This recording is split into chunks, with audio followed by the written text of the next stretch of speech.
Symposium. Welcome, sir, to come address.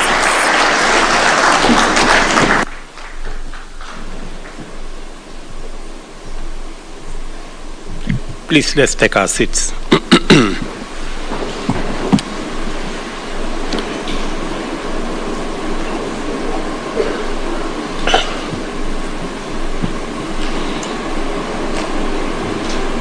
Madam Chief Justice and President of our Supreme Court, Madam Deputy Chief Justice, Chief Justice Emeritus, the Honorable William Ruto and the Honorable David Maraga, Chief Justices from various parts of our continent, judges of the Supreme Court, distinguished judicial officers from different parts of our continent, ladies and gentlemen, and our visitors, good morning and welcome. Welcome to Nairobi and welcome to Kenya. I join Madam Chief Justice for the convener of this symposium in welcoming you to both Nairobi and Kenya. Let me volunteer some information about Nairobi and about Kenya. About Nairobi, this is the city that has a national park within 10 minutes from your hotel. So you may find some lion or cheetah because sometimes they escape from the national park. Please be careful because they are not domesticated. Welcome to Kenya. And again, on this one, I speak with the authority of a scientist, being a scientist myself, that science has proved that Kenya is the cradle of mankind. You may find yourself having this feeling that you are more at home here than from where you come from. Please understand that this is where we all started, and we can tell you, welcome home.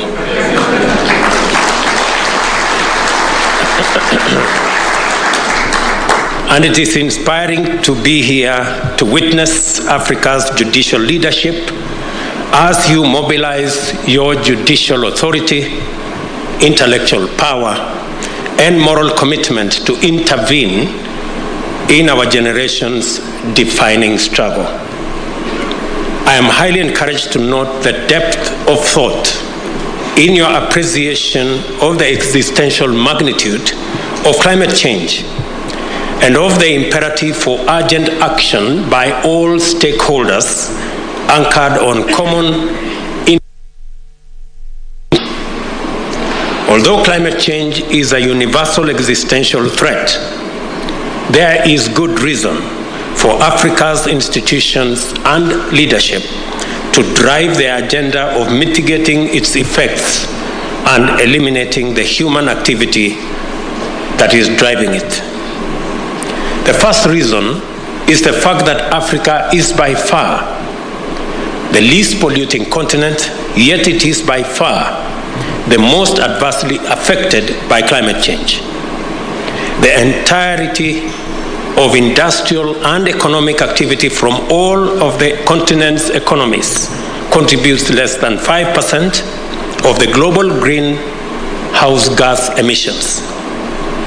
These emissions are the cause of a steady and dangerous rise in global temperatures, which have resulted in the extinction of plants and animal species, rise in sea levels, disruptions in climate patterns, drought, and desertification. The brunt of these adverse effects and impacts has been borne by vulnerable African populations residing in less developed parts of the world. Droughts are more frequent and more severe. Our region has undergone a 5-season-long drought, which has decimated domestic and wild animal populations, wiped out food crops, disrupting and threatening the lives of millions of people. Water stress caused by climate change has been devastating, both directly and as a driver of conflict over water and pastures. Poverty has been exacerbated by loss of livestock, which forms the mainstay of pastoralist economic livelihoods, and massive crop failure, which weakened the foundations of farming economies. In addition to drought, African populations are experiencing floods, heat waves, and outbreak of climate change-related diseases. African livelihood, security and development is in danger and will remain at stake unless we collectively wage aggressive combat to reverse the situation through policies and other institutional action to implement mitigation, enhance adaptation, and build resilience. The looming climate disaster is particularly tragic for Africa, which is entering a new, promising era of peace and prosperity as the continent of the future. Many vital indicators affirm that indeed Africa is rising, powered by its youthful population, energy, resources, and hope. It is important for Africa to undertake concerted action to win the war on climate change because it is disproportionately affected by its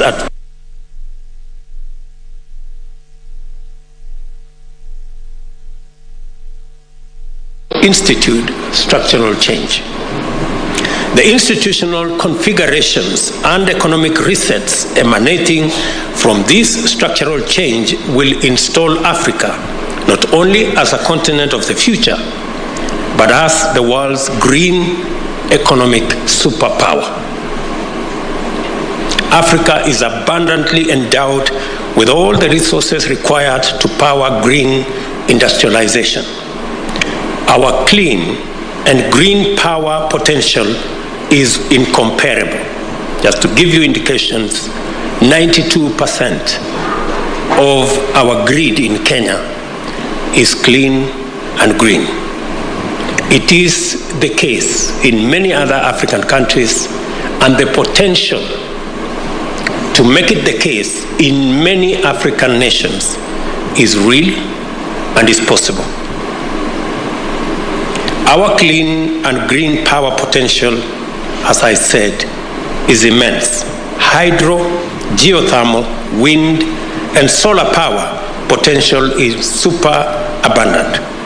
The mineral resources needed for green energy technology also exists plentifully in our continent. We are the world's youngest continent, with a mean age of 25 and growing younger every year. Our people constitute a 3 billion strong market and a pool of skilled, motivated, and capable workforce. Future global sustainability will depend on a robust engagement with Africa in many fundamental ways. The world knows this, and African institutions and stakeholders must be ready for this engagement. And that is why this symposium is very important. I am very proud of the firm commitment demonstrated by the African Union in this matter. At COP27, which was held last November in Sharm el-Sheikh in Egypt, Africa's voice was clear. The development path taken by the world's economic and industrial powers is unsustainable and prejudicial to Africa and the global South. Climate change has brought home that fact in sobering detail. Africa is emphatic that although prosperity is an urgent goal to liberate our people from the indignity of poverty and inequality, the path of pollution is not an option. The African Union prefers a more ecologically responsible industrialization, one that promotes multi-sectoral climate resilience in agriculture and food systems, water resources, energy, transport and infrastructure, among others. We also insist, quite firmly, that international development financing must be more appropriate for the needs of our existential moment in terms of how much resources is accessible, affordable, and adequate. In February, I was encouraged to witness the impressive level of activity accomplished by African group of negotiators, especially at COP27, as well as the various African climate change initiatives. The Committee of African Heads of State and Governments on Climate Change, which I chair, also coordinates various African climate change commissions that are doing extremely important work in many regions of our continent to implement the Africa climate change and green recovery agenda. I'm also honored to lead Kenya's participation in these regional, continental, and climate actions. It is a privilege to join our African brothers and sisters in this good fight and make our contribution to the defining struggle of our generation. Africa is alive to the imperative of this moment in a way that is simply inspiring. I will share with you Kenya's experience of this journey so far. From the very inception, our aspirations for economic development and shared prosperity has been inextricably tied to a firm commitment to environmental sustainability. In my earlier statement, I did paint the picture of where we are as a continent. I mean, the power of industrialization that has been premised on fossil fuels, despite its adverse effects, is what has driven industrialization in the world so far. The world today is at a crossroads. The crossroads being, do we continue the fossil fuel powered industrialization, which is destroying our globe with disastrous effects, or do we go green? I think that decision is no longer a decision that we are waiting to make. It is an existential threat that faces us as humanity, and the option is already made for us that we can only go green. Why Africa is in a pivotal position as we go green is because, number one, Africa has the highest reserves and potential for green energy, whether it is geothermal, wind, solar, hydro. No other part of the world has the resources we have. Number two, we have the resources in our continent, the mineral resources, the natural resources, for green energy technology. Number three, we have the greatest potential for green, sustainable agriculture and food production because 2/3 of the world's uncultivated arable land is in Africa. And number four, we have the youngest population, energetic, innovative, creative, and in any case, 1/4 of the world's population will live in the African continent by 2050. So if you are looking for the people to work for this globe, for humanity, whether you like it or not, they will be in the African continent. Forget about the small migration that is happening now from Africa. Shortly, I promise you, the migration will be in the opposite direction. Very shortly. The only thing that stands between us and the huge potential we have in this continent. And I want to encourage you as Chief Justices of our continent, the only thing that stands between us and this huge potential is a financial system that was designed to serve a different time. And that is why we are insisting that we must rethink the international financial system to align with the reality and the imperative of this moment. It is not sustainable anymore for us to have the IMF and the World Bank and the International Financial Institution in its current configuration. And we are not saying we want an international financial system that is favorable to Africa. No. We want an international financial system that is fair to everybody. Having a fair international financial system is not asking for too much. I think it's just asking for what is fair. We want to access development resources at the same rate as everybody else is. It is a fallacy for anybody to imagine that it is possible to grow any part of the world to the exclusion of any other part of the world. Because whether we like it or not, we share this globe. And if today anybody imagines that climate change is affecting the global south more than the global north, it won't be for long. Shortly, we will all either float or sink.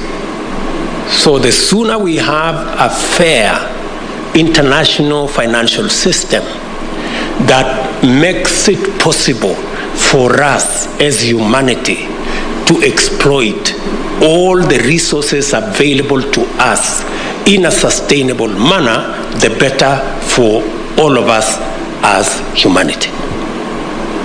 The sooner we get ourselves there, the better.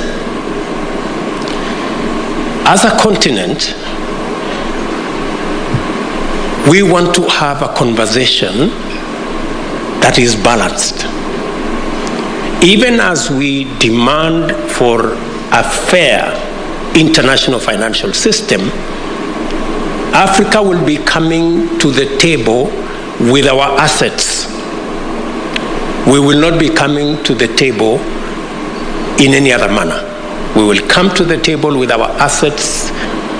We have tremendous renewable energy resources that can power green industrialization, green sustainable agriculture. We will be coming to the table with millions of enthusiastic, hardworking, innovative, creative young people. We will be coming to the table with our natural and mineral resources that can be used for green technology to power the world's future. We will be coming to the table with a huge 3 billion African market. So we will be coming with assets. And I think, good people, we must make our case unapologetically so that we can occupy our place on the table. Because I am told, if you are not on the table, you possibly could be in the menu.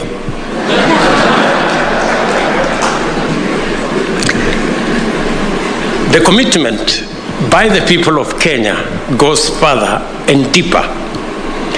When we enacted a new constitution in 2010, we placed the environment at the foundation of our normative and institutional architecture.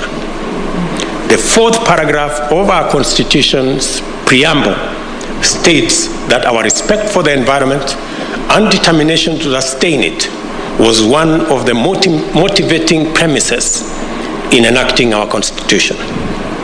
Article 42 entrenches a clean and healthy environment as a fundamental human right, while Article 67 and 70 set out the framework for the enforcement of environmental rights and obligations.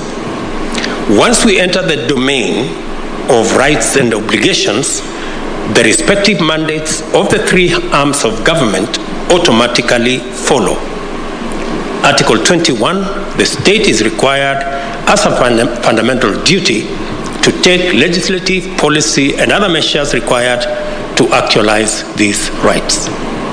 Because of the centrality of land in economic and social and cultural and environmental discourse, the Constitution institutes a robust framework for land and environmental governance with a dedicated constitutional commission and the consequential establishment of the Land and Environment Division of the High Court.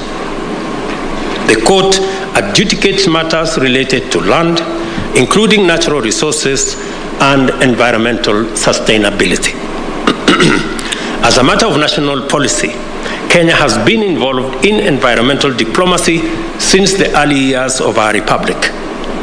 At the famous Stockholm Conference in 1972, my predecessor and all of us, we impressed on the United Nations for the need to have a dedicated multilateral environmental agency and lobbied to host it in Africa. As a result, the headquarters of the United Nations Environmental Program, UNEP, is based here in Nairobi. It remains the only UN global headquarters in the global south. And for your information, the largest. In 1992, Kenya called the world's attention to the emerging threat of depletion of the ozone layer by toxic emissions and to the buildup of greenhouse gas emissions, which posed dangerous consequences on life on Earth. Today, we remain strongly committed to our national tradition of championing ecological responsibility throughout the world, but starting here at home. In 2016, Parliament enacted the Climate Change Act, providing us the institutional framework to anchor the national response to climate change. It also legislated the Environmental Management and Coordination Act, which sets out the principles, standards, and procedures for the sustainable use, conservation, and management of the environment and all our natural resources. In December last year, I launched a national tree planting drive. The Forest and Rangeland Restoration Initiative aims to grow 15 billion trees by the year 2030, and this will increase the national tree cover from the current 12.3% to 30%, which will be 3 times the constitutionally mandated minimum of 10%. It will further contribute to our African Landscape Restoration Initiative target, as well as other initiatives to restore degraded lands, forests, and water towers. The government of Kenya is also taking measures to ensure that every ministry, department, and agency aligns its policies, strategies, programs, and projects with our green agenda. Strengthening the role of judiciaries in addressing climate change in Africa, which is the theme of this symposium, is highly appropriate, and it is also of fundamental significance to our collective readiness to take up global leadership in post-transition economic and industrial order, and thus usher the world into a future of green, clean, and inclusive prosperity. I congratulate you for holding the 3rd Regional Symposium on Green Judiciaries in Africa. I also recognize that you are also holding the 3rd Chief Justice Forum on Environmental Law, as well as the 3rd General Conference of the Africa Judicial Education Network on Environmental Law. Thank you for doing it now and hosting them here in Kenya. We are deeply honored to be your hosts, and I hope that we have lived up to your reputation to our reputation of legendary hospitality, magical attraction, and delightful experiences. Critically, this event demonstrates beyond any doubt that our judiciaries have come of age. We cannot take this development for granted because our judiciaries will determine whether Africa's institutions exist and are ready to handle the immense mandate that a green future entails for all of us and for the world. Claims, disputes, standards, rights, and responsibilities related to the use of land and natural resources, the institutional framework for financing climate change, carbon trading and exchanges, and transition management frameworks are only some of the areas in which our judiciaries are going to be involved. They must, therefore, pronounce themselves in a manner consistent with the values and aspirations of a continent on the rise. Greening our judiciaries will be inevitably multi-sectoral and interdisciplinary.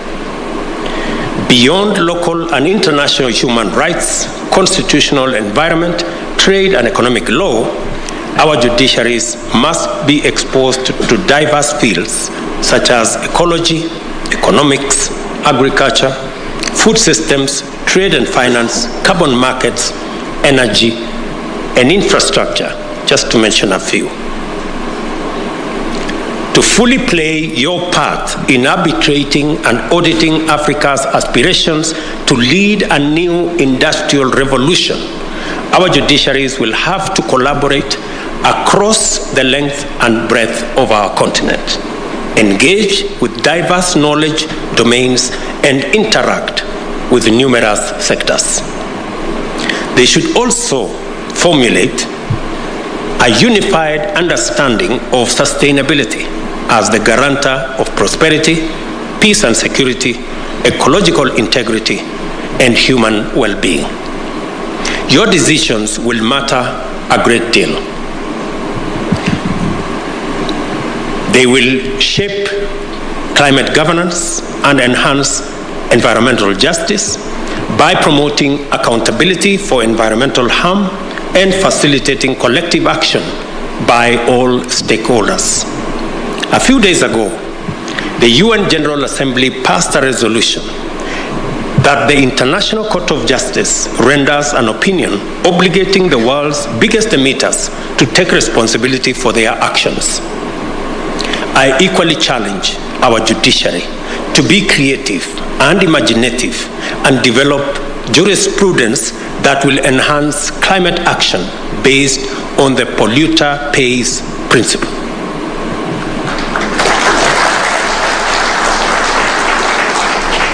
You must not underestimate your capacity because it leads to positive change. I agree with our Chief Justice's statement that our judiciary should not be left behind in this fight for our. I therefore urge you to intensify your conscious place in this historic moment and take a decision to have your voices heard for the sake of our generations and the generations yet to be born. You are here to contribute a chapter to the world's history. I encourage you to proceed and write a fresh chapter of African resilience, sustainability, and global leadership in a new green industrial age. Together with the rest of Africa, I look forward to receiving a positive report about your robust engagements and fruitful deliberations. It is now my pleasure to declare the 3rd Regional Symposium on Green Judiciaries in Africa formally opened. Thank you very much. God bless you, and God bless our great continent. Asante sana.